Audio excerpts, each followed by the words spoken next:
¿Se dan cuenta de lo jodidos que nos tiene el internet?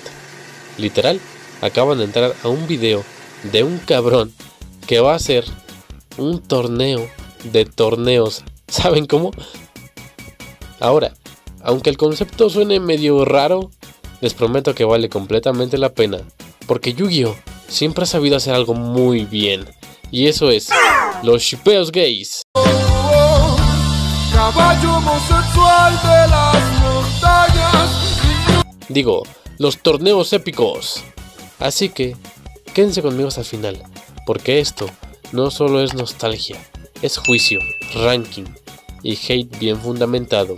Ahora sí, vamos al video. Yu-Gi-Oh! No solo va de duelos que deciden el destino del mundo. De vez en cuando también hay torneitos donde los personajes se reúnen por razones más personales, demostrar quién es el mejor, ganar prestigio o simplemente partirse la madre con cartas. Y aún así, eso no les quita lo épico, porque seamos honestos, el reino de los duelistas y Ciudad Batallas no son icónicos solo dentro de Yu-Gi-Oh! Son arcos legendarios del anime en general. Y como Yu-Gi-Oh! Siguió durante años, cada serie intentó hacer su propio gran torneo. Algunos salieron increíbles y otros pues existen.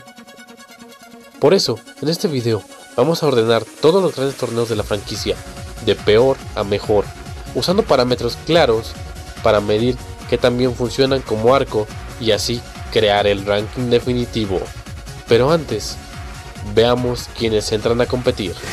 Empezamos con Yu-Gi-Oh! Duel Monsters, donde obviamente tenemos a los pesos pesados, el reino de los duelistas, Ciudad Batallas y el Kaiba Core Grand Prix. Tal vez no lo recuerden porque es un arco muy olvidado. Esperemos no dejen ridículos sus hermanos quedando en último lugar. Por parte de GX entra el Torneo GX. Tiene el nombre de la serie, mínimo debe estar entretenido, ¿no? 5Ds nos dejó dos torneos importantes, la Fortune Cup y el torneo con el nombre más exagerado de la franquicia. Aquí vamos, World Riding Duel Grand Prix, o para abreviar, WRGP. Sexal aporta el World Duel Carnival y Arc B cierra con el Miami Championship y la Friendship Cup. Ya con los participantes claros, ¿cómo vamos a decidir cuál torneo es mejor que otro? Para que esto no sea simplemente un me gusta o no me gusta, vamos a usar 4 parámetros. 1. Impacto narrativo. ¿Qué tan importante es el torneo para la historia? ¿Introduce el lore, conflictos o desarrolla a los personajes? 2. Calidad de los duelos. ¿Los duelos son estratégicos y memorables? ¿Hay mecánicas nuevas, rivalidades, jugadas legendarias o momentos que te quedaron grabados? 3. Diseño del torneo. ¿El formato es interesante? ¿Tiene reglas especiales o es el típico torneo genérico? 4. Villano o antagonista. ¿Hay una amenaza que eleve la tensión en el torneo? ¿O se siente vacío? Y ya. Con esto claro, arranquemos con el ranking. Uy, creo que antes se me escapó un pequeño spoiler, jeje. Pues en el último puesto tenemos a nada más ni nada menos que el Kaiba Corp Grand Prix. ¿Por qué? En cuanto a impacto narrativo, seamos honestos. Es relleno, no afecta a la historia, no cambia personajes y casi nadie los recuerda. Aún así, le doy 2 de 10, porque al menos agrega un poquito de lore sobre Kaiba. En cuanto a calidad de los duelos, este arco fue básicamente un comercial larguísimo de Invasión del Caos. Los duelos existen más que nada para mostrar cartas nuevas que para contar algo interesante. Lo rescatable, Kaiba vs Siegfried, el arquetipo de Valquirias y el de Cuento de Hadas. Y que Kaiba por fin derrota al villano principal, rompiendo su maldición del Vegeta Segundón. Nomás por eso se queda con un 3.5 de 10. Diseño del torneo. No hay reglas especiales, el formato es genérico y los participantes son prácticamente los mismos de siempre. Eso sí, el abuelo de Yugi tuvo un duelo y la chinita estaba chida. No voy a fingir que eso no suma puntos. 2 de 10. Y el villano, Siegfried es la tercera versión del villano elegante, afeminado, millonario, pelo largo, pero esta vez salió mal. Kaiba lo humilla varias veces y el propio villano arruina su plan al confesarlo en vivo. Un verdadero genio del mal. Pero no quiero ser tan malo con él, así que le daré 1 de 10 solo por tener un cabello pantene muy bonito.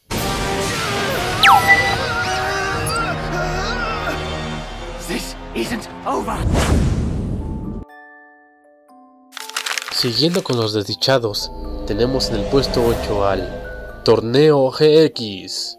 En cuanto a impacto narrativo, el torneo existe porque Sartorius quiere atraer al príncipe Ojin y hacerse con su fucking satélite láser. Y el director Shepard obviamente decide detenerlo. No, le cumple su capricho, aún sabiendo que Sartorius es un villano lavacerebros. Recibir desconfianza. No hay necesidad de tener miedo. Yo salvé al mundo de los jinetes de las sombras. ¿Por qué habría de temer a un fantoche como tú? Eso no quiere decir que no te tendré vigilado, pero te ves inofensivo. Por eso invité al duelista que pediste. En serio, ¿de qué lado está Shepard? Aunque sí tiene peso en la trama, su razón de existir es bastante estúpida. Además, luego al villano y a Prota les valió 3 pingos el torneo, así que 4 de 10.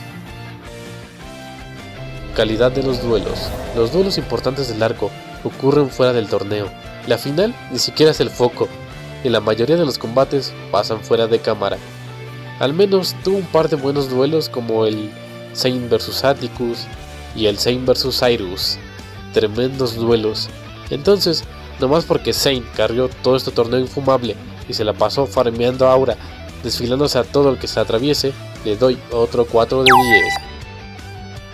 Diseño del torneo. Apostar medallas GX no es nada nuevo. El roster prometía mucho, pero nunca se explotó.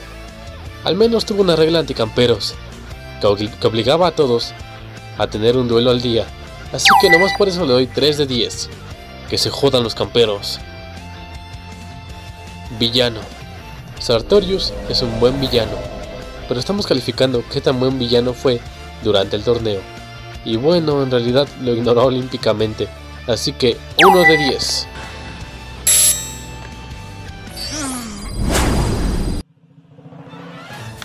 Aquí entramos en terreno serio, pues en el puesto 7 tenemos a la Fortune Cup. Impacto narrativo.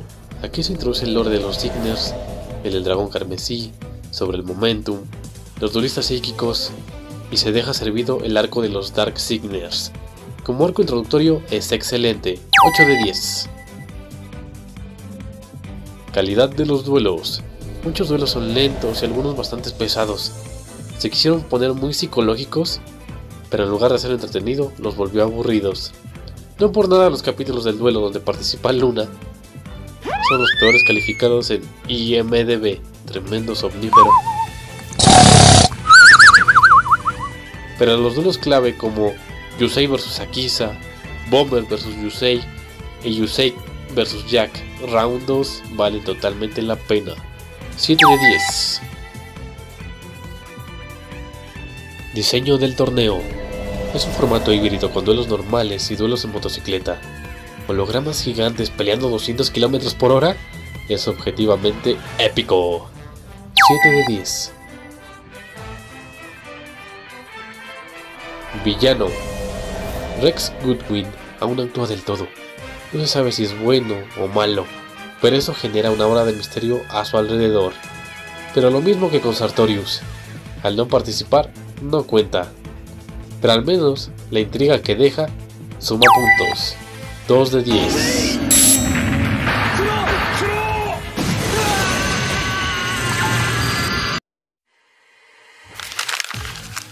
Friendship Cup. ¿Por qué la copia barata está más arriba que la original? Pues la Friendship Cup nace con una idea muy poderosa: unir a tops y commons con el mismo torneo.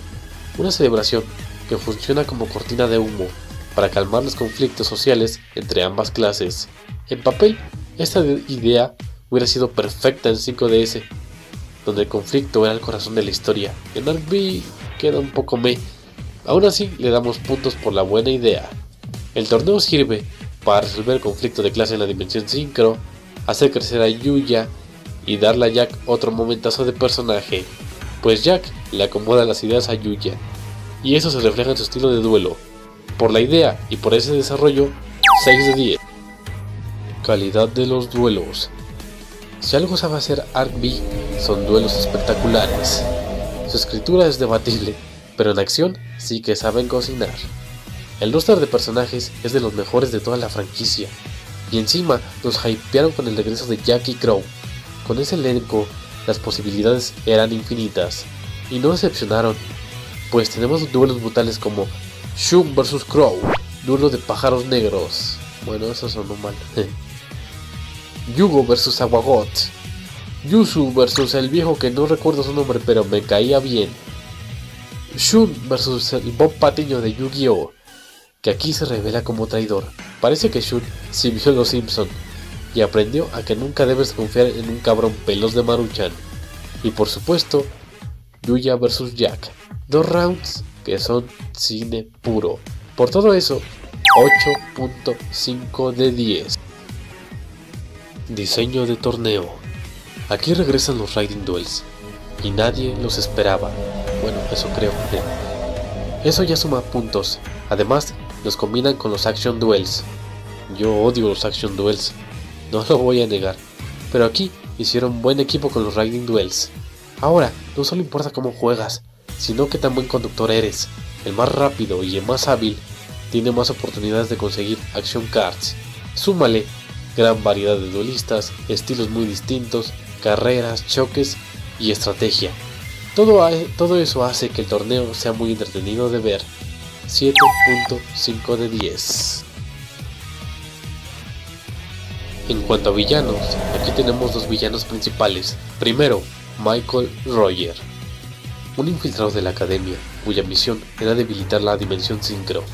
El problema es que se volvió ambicioso y traicionó a su propia dimensión para gobernar él mismo la dimensión Synchro. Llegó tan lejos que se convirtió en jefe de security, y los que vieron 5DS saben que en esa dimensión eso es muchísimo poder. Frío, manipulador, buen villano, pero también cobarde, mal perdedor, y fue humillado brutalmente por el Kaiba hipster, y eso le quitó mucha aura. Luego tenemos a Sergei. Lo suponía. Cero trasfondo, casi sin diálogos, pero pura esencia. Una máquina de destrucción con un deck Airborne, que es puro fanservice. Y también, por alguna razón, es masoquista. No sé si eso sea bueno o malo, pero aquí les dejo el dato. Lo que le falta a uno lo compensa el otro. Aún así, ninguno es un villano completo, y ambos fueron humillados. 7 de 10.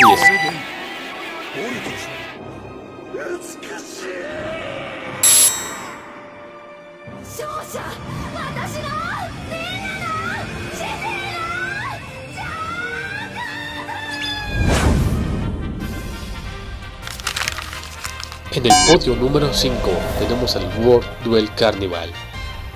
Ese torneo tenía una misión muy clara: reunir todas las cartas Number en un solo lugar, y lo cumple. Aquí también es donde Yuma, Shark y Kaito terminan de afianzar su relación. Aunque antes se querían rajar a Yuma, también aquí todos evolucionan, mejores decks, mejor estilo y más experiencia, porque sabían que el verdadero Final Boss esperaba al final del torneo. Además, Tron y sus hijos están acechando todo el torneo, lo que lo vuelve mucho más tenso. Pero también hay que decirlo, este arco tiene mucho relleno. El formato episódico de Sexal juega en su contra. Un capítulo están enfrentándose a 3 o 4 y al siguiente están jugando contra un man raro que usa un deck de tomates. Sí, tomates. En serio, ¿a quién chico se le ocurrió eso? Aún así, ese tono bizarro tiene su carisma. ¿Hay capítulos salteables? Sí, pero no se sienten completamente aburridos.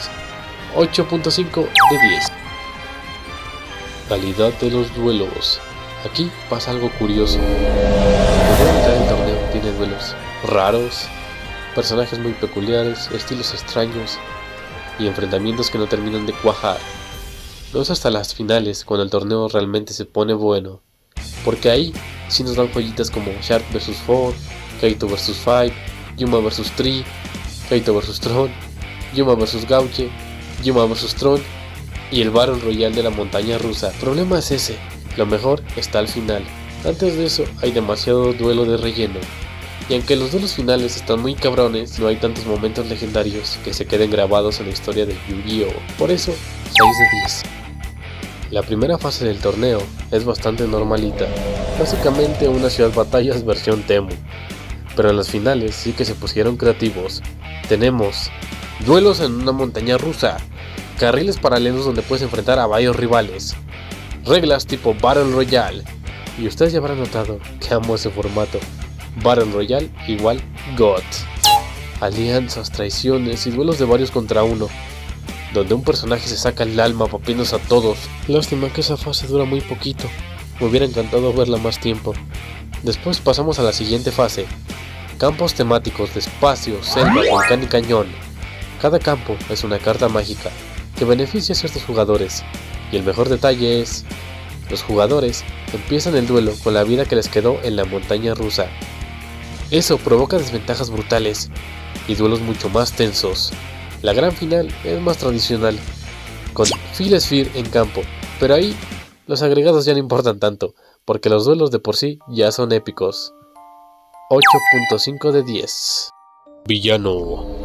Tron es un verdadero HDP. Tiene motivos para buscar venganza.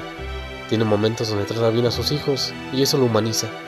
Pero no nos engañemos, manipuló, usó y sacrificó a sus propios hijos sin dudarlo. Su diseño es excéntrico y rarísimo, pero gracias a su personalidad no se siente ridículo, al contrario, le queda muy bien, hasta se siente muy creepy. Da mal rollo el vato, algo positivo hablando de un villano.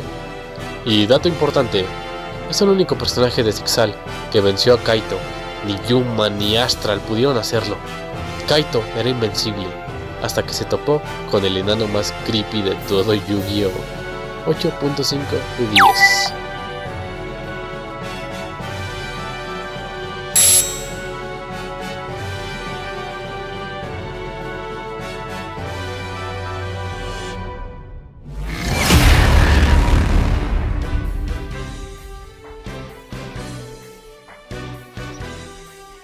Torneo muy creativo, con ideas increíbles, pero con demasiado relleno para llegar al podio, y aún así, sigue siendo uno de los mejores torneos de Yu-Gi-Oh! Y hasta aquí le dejamos, porque como habrán notado ando un poco enfermo y la garganta ya me está matando. Además también el video ya iba a quedar muy extenso. Ta madre, tan fácil que es hacer videitos de 5 minutos, pero no, tengo que hablar y hablar como loro. El Gama del futuro de la post edición ya me debe de odiar. Sí. Pero es que los próximos torneos de la lista son muy épicos, ni cómo no extenderse hablando de ellos, por eso espérenlos. En fin, esta vez no me despido, ya que espero verlos muy pronto con esta segunda parte, en un par de días y no en un par de semanas como acostumbro. Estén al pendientes, porque ahí está lo mero bueno. Aunque en este igual estuvo bueno porque... Ya cállate, chingada madre. Bueno, ya no me regañes, se me cuidan, bye.